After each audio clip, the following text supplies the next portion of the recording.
Thank you for listening to Scandinavian Crimes Podcast. Be sure to check out the episode links and be part of our other social media platforms where you can leave a topic suggestion or even share some of your insights regarding the subject matter of the episode. We will always do our best to provide a well-researched episode, but sometimes due to limited access to information and translation issues, some information can be lost. It is therefore good to do your own research and get a deeper understanding of a case of your own interest. So with that all said, let us start today's episode. Welcome to Scandinavian Crimes. My name is Devante, and say hello to my lovely co-host, Delilah. Hi. And on this podcast, we will cover famous Scandinavian criminals who made their mark throughout Scandinavian history. So today's episode is not going to be a story. It's more or less just going to be a nice little discussion because we want to give you some information that can help you not only understand these stories a lot better, but also information that can help you on your day-to-day lives when it comes to meeting people, their behaviors, and also information that can help you be a little more aware of your surroundings, and some of this information can save your life. So, it's mostly just like, research topics and stats, and just, when it comes to serial killers and what makes a serial killer, the differences between, let's say ethnicity, genders, and, just things like that that'll help you kind of understand these topics a little bit better. Because even though this podcast, we do tell you about, real life events, things that have happened, even though there seems to be some sort of like technically distance between, us and the stories, and even as a listener, we still want to reiterate as always, these are very real stories. These happen to real people. And, minus the episodes, obviously, that where we, do little fun stuff. But for the most part, 99% of the episodes we do, they're based on reality and they're very real. And, we tell these stories not only for your entertainment, but also to kind of, teach you and show you things and kind of give you advice to help you navigate this very dangerous world and also potentially save lives. So this episode is going to be chock full of information. So I know it may not be everyone's favorite, but I still think every once in a while it's good to have this out there for people to listen to. So it's going to be a lot more free form. I'm just going to kind of spit some information, and then if you want to kind of review this information, you can click on the whatever platform you're listening to for our episodes. You can click the website links, and like we did last time, we'll have the links available for people to kind of look up and kind of do their own research, but give you kind of a starting point for a lot of this stuff. So we'll have that for you when this episode drops and all that jazz. So a lot of people, when they listen to the podcast, people just assume that, they're just bad and bad people and good people. And in reality, there is a far more complex reason for a lot of things that transpire in the world. Sometimes it can be at home situations. We talk about that all the time. Me and Delilah always say like, hey, at home plays a very important part to the development of any human being. In the past, present, or even future, it will always be important. But there are some other factors that people don't take in consideration, especially when it comes to serial killers, and just things that people don't realize well, not just serial killers, I would just say, but just criminals in general, that people don't take in consideration when they're having these discussions. They think it's a very black and white situation, especially some conversations I've seen on TikTok. But it's a very multifaceted issue, and it's very complex, and I just want to go over some of the pieces here, and I'll kind of go over it, and then Delilah kind of give her input and all that stuff, and we do the whole back and forth. You already know what we do when we do discussions. All right. Yeah. So as we know, there are various reasons on why some sons, I say sons because most violent crimes committed by males when it comes to our stories, but also just statistically, because they tend to exhibit increased aggression as they grow. And more important, while they're displaying this aggression, is that it's not necessarily unique to them, but also it's something that can happen to any child if they're not in the proper developmental stage while they're at their whatever their home is or environment. So here are some of the reasons why some people may not realize that what people don't realize can help change the outcome of someone's life based on who they are, or what they're going through, whatever like that. So the first thing I want to talk about is a lot of the times people tend to exclude things like hormonal changes. Now, we already know that both boys and girls during adolescence, they tend to experience hormonal fluctuations. So for boys specifically, it includes testosterone levels, which can contribute to heightened aggression. So even though this is not an excuse for anyone's behavior, and I'm pretty sure Delilah will definitely tell me if I was making an excuse. There's no excuse for any type of behavior, but we can at least understand like the reason why it could be like that, even though it's not justified. Yeah. So even though we know that it's not an excuse, hormones can play a part in both male and female. But like I mentioned in the just a second ago, is that testosterone specifically is naturally a hormone that is easy to aggression. I'm speaking obviously from experience. So it's a hormone where like once it kind of floods your bloodstream, it is very difficult to think rationally, think clear, and it takes years to not necessarily master, but you learn how to redirect it when certain feelings start to ignite. And obviously with age, you know, testosterone isn't as strong compared to, you know, when you're in like your 18, early 20s, but we still deal with it every day of our lives. And it's one of the reasons why we're prone to aggression so much easier than, you know, our female counterparts, because it's just a hormonal thing that can make it easier for us. And it takes time to learn how to, you know, deal with such things.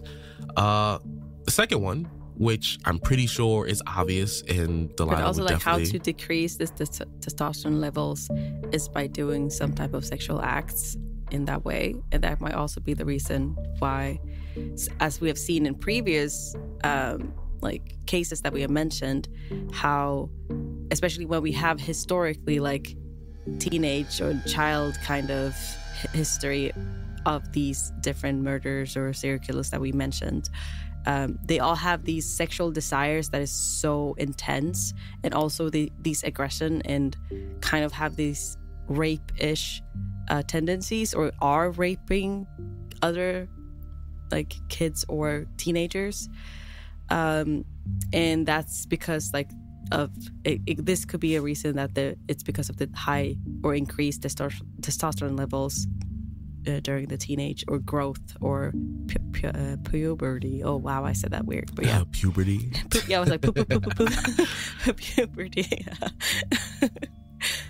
But also something I think that's very interesting before I get to the next one, that's very interesting about hormones, and like I said, not an excuse, is that especially any hormone in general, it's a biological function.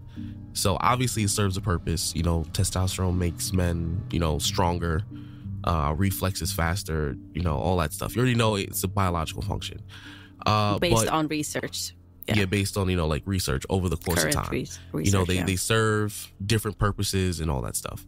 Now, what's interesting about it is like Delilah just said, like it really is attached to like this really deep sexual like part of who we are. So like even as like you'll see like in a lot of these stories that men I don't even know what the heck just happened right now.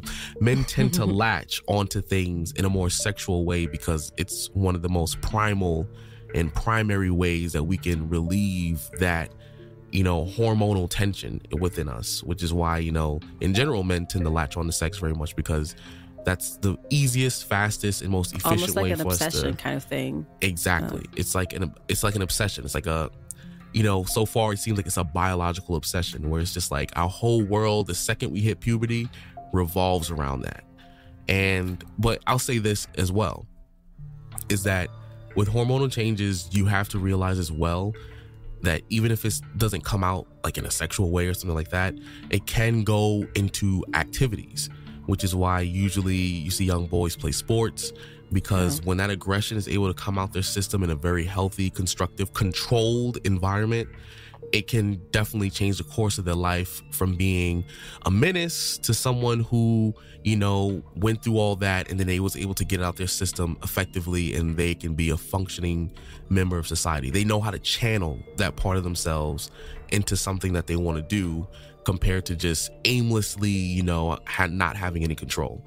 So even though it is tied to very sexual things, which, like I said, is a very primary way of doing it. And we've seen that in previous cases as well. Like, yeah. it can definitely be channeled into physical activities or things that help them focus, because it does have a very similar effect on them psychologically as well. So and it has the proven second that one, in research as well. So yeah, like so how it definitely training and helps. such. Yeah. So second one is peer influence. So as once again, I'm referring to boys because, you know, most of our stories are primarily based on, you know, male criminals. This whole topic is going to be mostly boys. Or Yeah, like men. male criminals. Yeah. But Yeah. we'll do another one, obviously, covering the female aspect because there's current research about that. And but I also want to give it some time to gather research.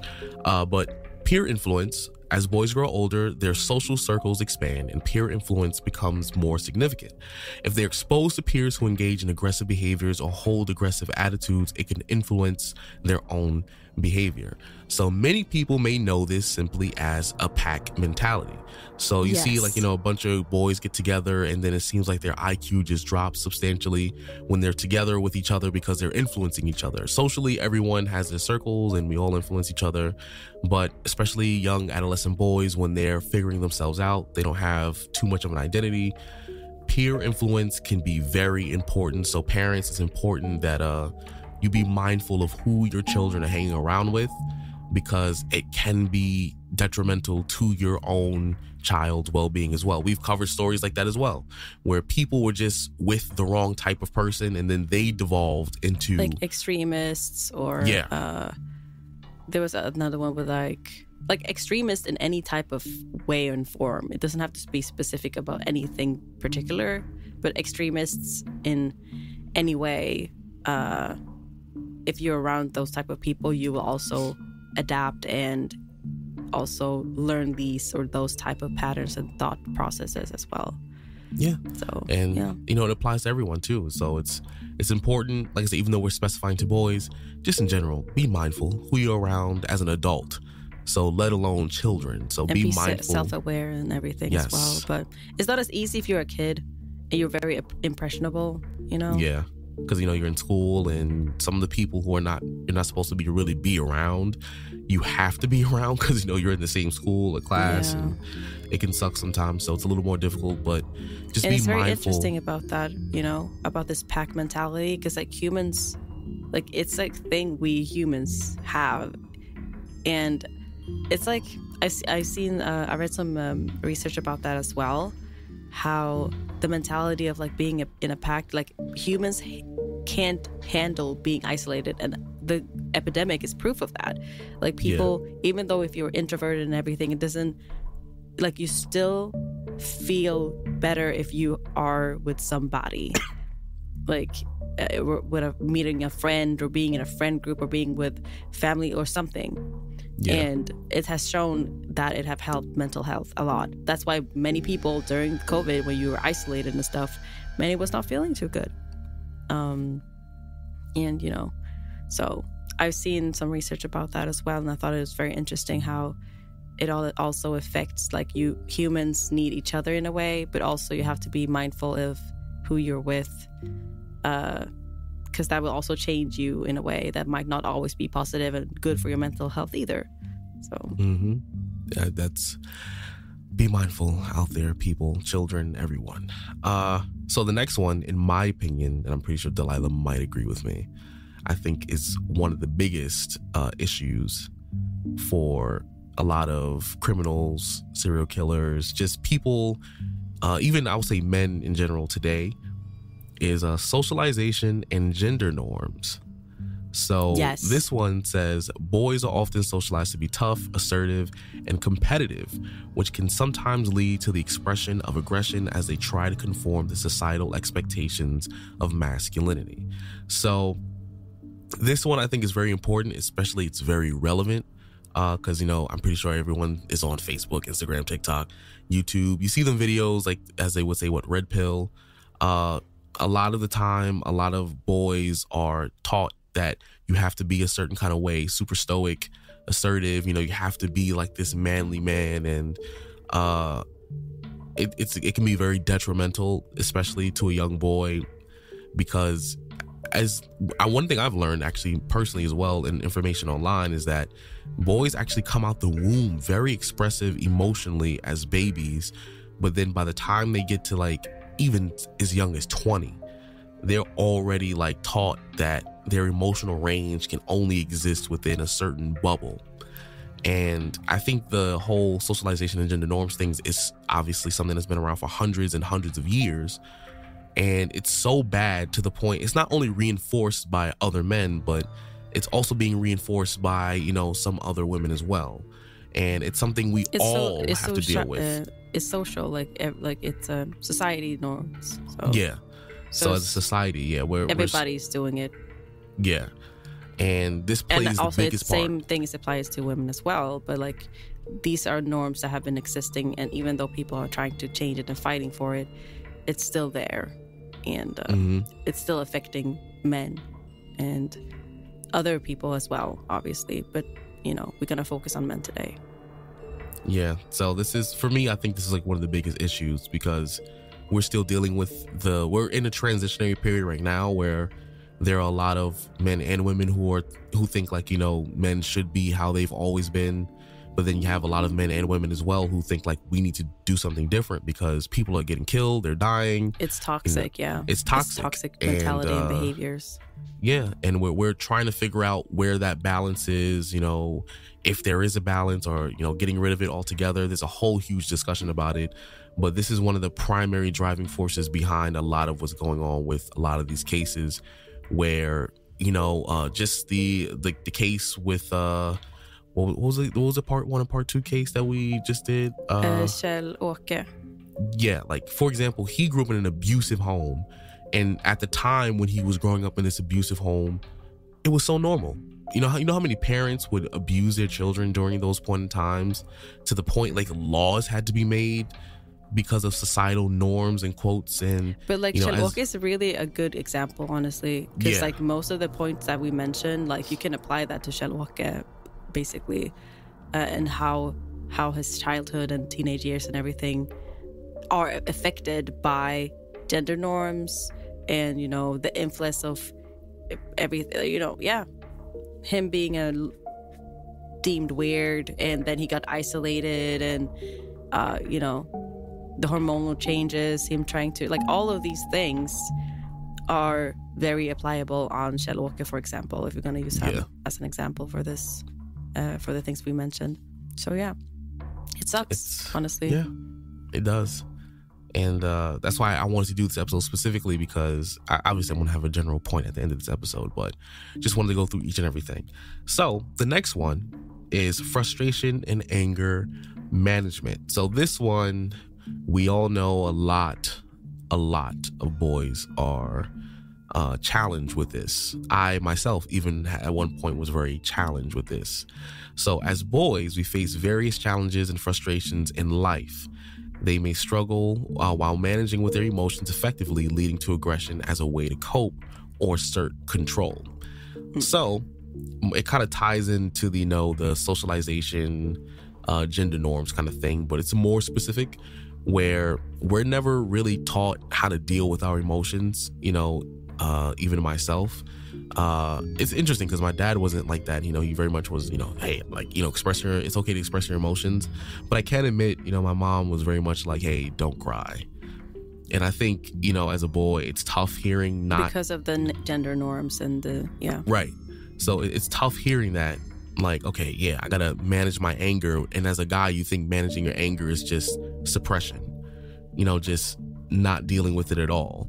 And then we not realizing that we've been like kind of bubbling up all this stuff into one little pocket. And then when that one day when we just completely had enough, we explode. And then unfortunately, in some cases, it can lead to either suicide, or, as we've mentioned before, a lot of the times it can evolve into people turning into criminals and killers, and they can do things that they can't undo because they lashed out because they really needed help mentally. And so I think this one definitely is another big one as well for a lot of boys and children in general. Everyone should have school shooters. I think is a good example. Yes, they are. This, I would say, because they're teenagers, you know, all of that. They might not always be teenagers, but, you know, they're kind of young. So, but I don't know if they would specifically be like psychopaths or anything like that. But yeah, I just wanted to mention that. That's all. Yeah, it's a lot of this is applicable to a lot of people in different situations, which is why I'm just listing these things as just like, okay, something to pay attention to, something to keep in mind, something not only with the stories we tell in the future, but people in your own personal lives. You know, if you see some of these signs, you know, like, we're obviously going to give you some ways to help, you know, compensate or deal with situations like this after we, you know, go through the list. But the whole point is, we're trying to bring awareness. If we can save one extra person, it helps. So frustration and anger management, we know that boys have a hard time with it because it ties into societal norms and socialization and gender norms, where basically, you know, boys are taught to suppress their feelings, you know, not to deal with it. And it can be frustrating. We get overwhelmed and then we just blow up.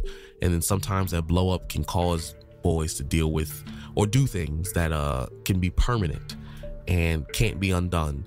So that's why it's important that we teach our children how to deal with their emotions, how to, you know, funnel it, especially when it comes to boys specifically. As I mentioned, hormonal changes, which also ties into, is that testosterone, especially if they're getting to the age when they're going through puberty, it is so easy for those emotions to translate into rage very quickly.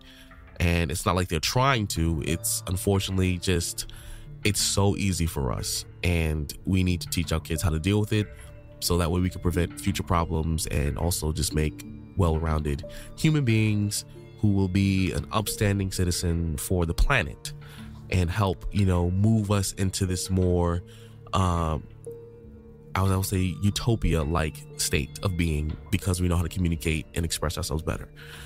But I think that also, nothing. Move on. I also think that nothing. Move on. No, I was like, because I was thinking that everything you said kind of is gonna make sense also in the next subject that you want to, like, that you're gonna mention, because all of these things intertwine with the importance of family dynamics and role models. Exactly.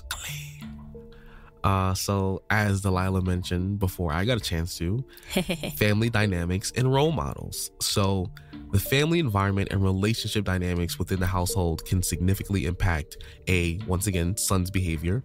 If they witness aggression or violence within their family or lack positive male role models, it can increase the likelihood of aggressive behavior. Once again, Shell-Ok, the story that we was Shell-Ok, thank you. Okay, yes. Whatever, American here. But once again, he's a prime example of how being in a household where he had 2 generations of people abusing him, and he grew up to be an abuser himself. And, you know, it's important who's around your children, who they see, who can influence them, who can show them that, you know, how to be a functional human being, you know, who can just be there, that guiding force. That's very important for children in general. But like I said, little boys, it's very important because unfortunately, statistically, if they don't deal with this stuff while they're young, it can evolve into something else as they get older. So, yeah, this is very important, and it ties into everything else we've mentioned before. You know, can tie into anger management, socialization and gender norms, peer influence, hormonal changes. Everything all this starts stuff is from the family. Yes, because the family, the parents, from this. Yeah, they're guiding the child on how to live a life and like how to like function. You know, so if they teach that, like if they teach the child that, oh, I'm gonna hit you and I'm gonna abuse you, then that child is going to think that, oh, that is okay. And that will change all the other subject that we mentioned prior. So, and obviously, like, you know, the mindset, the frustration, the anger, you know, and having hormonal changes and all the other things, like nothing is going to help with that like you need a great fundamental before you go out of the household and like, you know, see the society and the world basically. So it's all of these are important, but to me the family dynamic thing is the most important, you know. It's the foundation of it all. It's the foundation. They base the kids, they base everything from what they've learned from their family. So, but obviously, if you have some type of, mental instability in any way, then there's not, even if a family really try their best of like how to deal with it. Some parents don't really know how to deal with that, and some parents really do know how to deal and how to handle situations like that. But even if you can't really always help in a way. So it's a tough situation, but as a parent, you always try to do your best for your kid, and sometimes it doesn't always work out, But you're far more likely to succeed if you have a positive environment, yeah. And you did the best you can. It's no guarantee, truthfully, but when I mean like you've done the best you can, I'm not talking about... It's very different from every family dynamic, and also depending on the child as well, obviously. Yeah. But as long as you have as much of a positive environment as you mentioned, and you're just doing your best, it should work out, I want to make this point as well. When I mean trying your best, I'm not talking about doing the bare minimum of, oh yeah, I have a roof over their head, they're fed, and they have clothes on their back, but emotionally they're not being met, they're not being treated as an individual. When I mean like trying, see changes of the child behaviors and like noticing stuff, deal with them. Being a very active parent, communicating with your children, getting to know them as an individual, and as they grow into young adults, into adulthood, getting to know them as people, and not just an extension of as if they're your property, where it's just like, oh, you're a child, you don't have an opinion, you don't get to do all this because you're just a kid. No, when I mean try, you truly try to get to know them as a person, as an individual, and you did your best part in all aspects. That is what I mean by trying, because some people I know will hear this podcast like, well, I do try. They have a roof over their head. That's not enough. Just like how if your partner would emotionally neglect you, your children have feelings too. So be sure to take care of that. As long as you're able... Exactly. Like, as long as you're able to deal with most of the things that we mentioned here, your child might not end up as a serial killer. Like the only reason they could, if you give them this like really good influence and positive influence and environment and everything, is if they have some type of mental disorder since birth. But even then, you can still lessen the risk, basically. So, and then I will say the final factor before we get into like this overall, this chat, or real quick, is that exposure to violence, which once again feeds into role models and the other things on the list. And that exposure to violence in media, such as movies, video games, or online content, can desensitize boys to aggression and potentially influence their behavior. This is more of an opinion, but also there is some studies that do kind of support the opinion I'm about to give. I think this is the least likely of the group, but it still is a factor, so don't exclude it. But this is the least likely. The reason I say that is, I don't know if you remember this, Delilah, but I remember like 10, 15 years ago, they were trying to blame, violent video games. Oh, yeah, I remember the whole thing. Yeah. For the reason why like boys would act out. So basically, they try to take a very complex issue and condense it into it's violent video games' fault. When in reality, it wasn't that black and white. Because if you looked into the other things that caused the issues for these people, most of the issues came from the home. It had nothing to do. The video games were just a much smaller factor compared to the at-home situation, where if the at-home situation didn't exist, the video game problem wouldn't even be a problem. So this is what I mean. Like, exposure to violence can definitely be, like a factor for sure. But much like a lot of things in life, it's very contextual. Kind of depending on how the situation's played out, what's going on. There's a lot of things that you got to take in consideration. But it is enough of a situation where I would consider it at least a factor. But I think the other factors are more important. I think I have mixed feelings about this, because I do think that being exposed to something for a certain amount of time can desensitize you. But in this case, when it comes to video games, some people use it as an escape of reality, and also as a way to unleash your frustration and anger, right? So it's a way for some people to do that, but some people use it as a platform to kind of like either live in that fantasy, or they use it as practice for a real life event, which, for example, Anders Breivik, we did that. He did that. He was like, I'm going to use this to practice, because obviously he can't go to shooting places to practice that too much. So he used that as a way to be able to do his terror deed.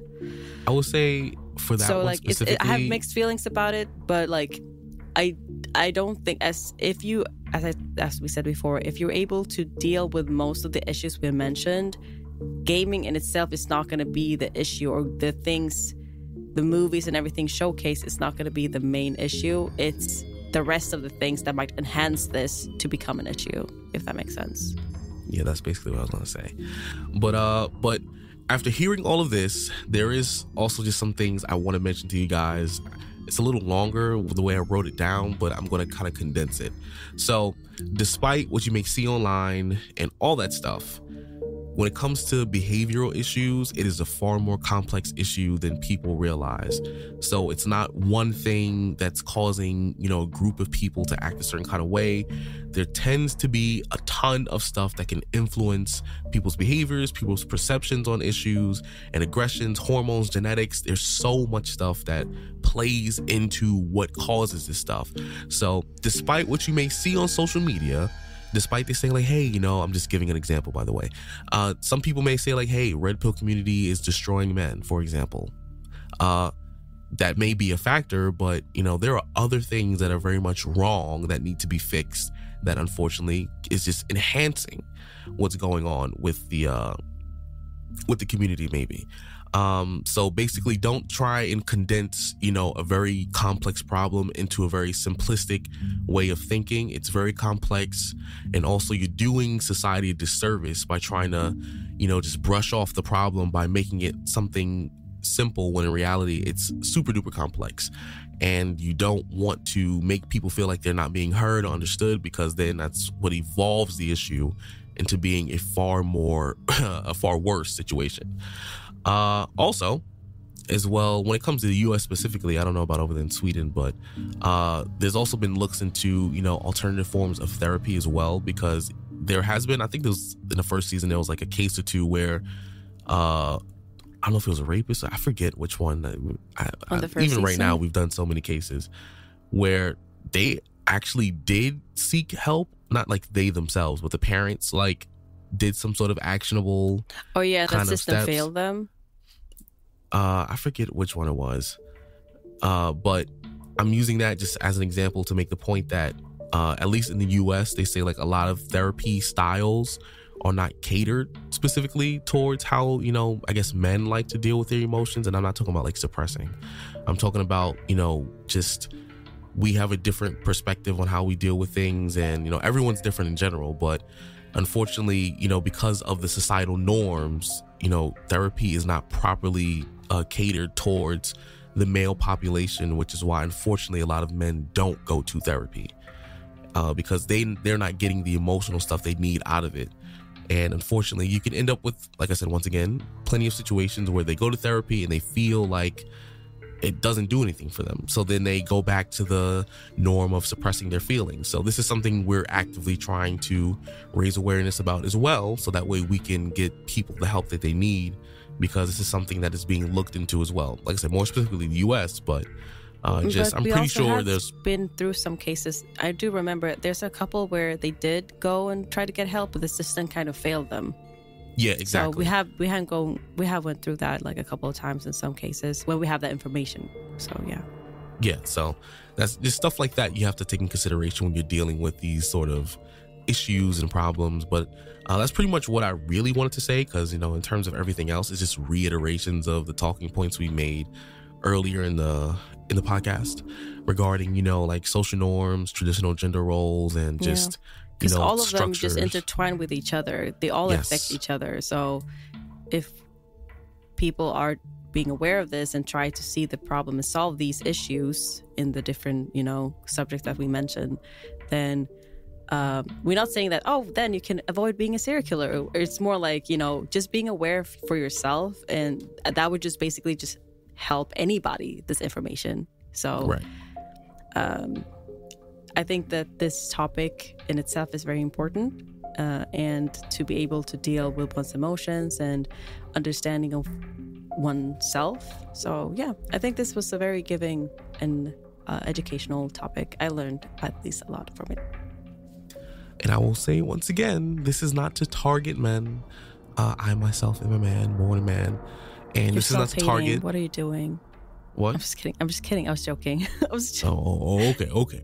But it didn't sound like a joke. I sounded so serious. My bad. I was joking. I'm not targeting men. I know what goes. I grew up, half this stuff I dealt with. So this is not to target men. Like, there's something wrong with us.